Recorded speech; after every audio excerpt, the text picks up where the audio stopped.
Welcome to Ruma village story, back to my channel. তো বন্ধুরা, চলে এসেছি দেখো আবার একটা নতুন ভিডিও নিয়ে।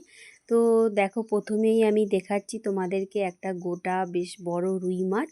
তো দুটো আছে রুই মাছ, একটা বড় একটা ছোট। তো দেখো, আর এটা ছিপ ফেলিয়েছিল, আর ছিপেতেই মাছটা পড়েছে। দেওর ছিপ ফেলিয়েছিল, সেই ছিপে পড়েছে মাছটা। দেখো এখনও নড়ছে কেমন। তো মাছটা দেখো, এই যে কাকা শ্বশুর বেছে নিচ্ছে আর কি, মাছটা বাছছে।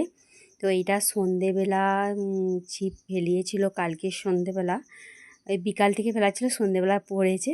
তো দেখো এই যে এখানে মাছ আমাদের মানে কেটে ওই মাছটা ভাগ হচ্ছে। তো 3টে ফ্যামিলি আছে, 3টে ফ্যামিলির মধ্যে ওইটা ভাগ হচ্ছে মাছটা। তো ভাগে পেয়েছিলাম মাছ, সেটাই সেই মাছগুলোই আজকে হচ্ছে তো আমি রেসিপি বানাবো। তো দেখো ও থেকে মানে ভালো ভালো পিস দেখে আমি 4 পিস নিয়ে নিয়েছি।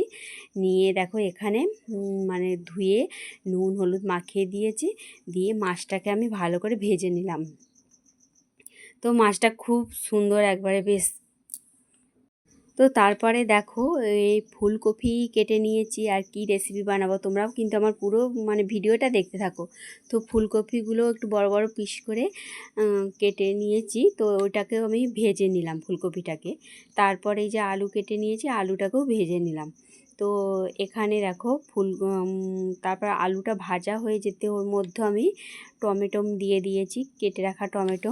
আর তারপরে আদা বেটেছিলাম, সে আদা একটু দিয়ে দিলাম ওর মধ্যে।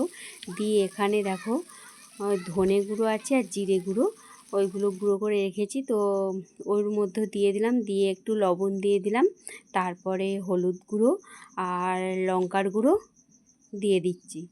তো বন্ধুরা, কি বানাচ্ছি তোমরা বুঝতেই পারছো। তো এখন সিজনের ফুলকপি, তো ফুলকপি খুব সুন্দর লাগবে। তো পুকুরের টাটকা মাছ আর ফুলকপি দিয়ে আলু দিয়ে ঝোল তো ব্যাপক লাগবে। তো দেখো আমি পরপর মানে আলু ফুলকপি আর মাছ তো দিয়ে দিয়েছি, আর আমার কিন্তু একদম রেসিপিটা রেডি হয়ে গেছে। তার উপর থেকে আবার একটু কাঁচা লঙ্কা দিয়ে দিয়েছিলাম, তো সেন্টটা যা সুন্দর বেরিয়েছে। তো এভাবে ঝোল বানালে পুকুরের টাটকা মাছের ঝোল খেতে কিন্তু ব্যাপক লাগবে। তো কেমন লাগলো তোমাদের মানে এই ভিডিওটা ভালো লাগলে এভাবেই আমার পাশে থেকো। চলো দেখা হবে আবার পরের ভিডিওয়।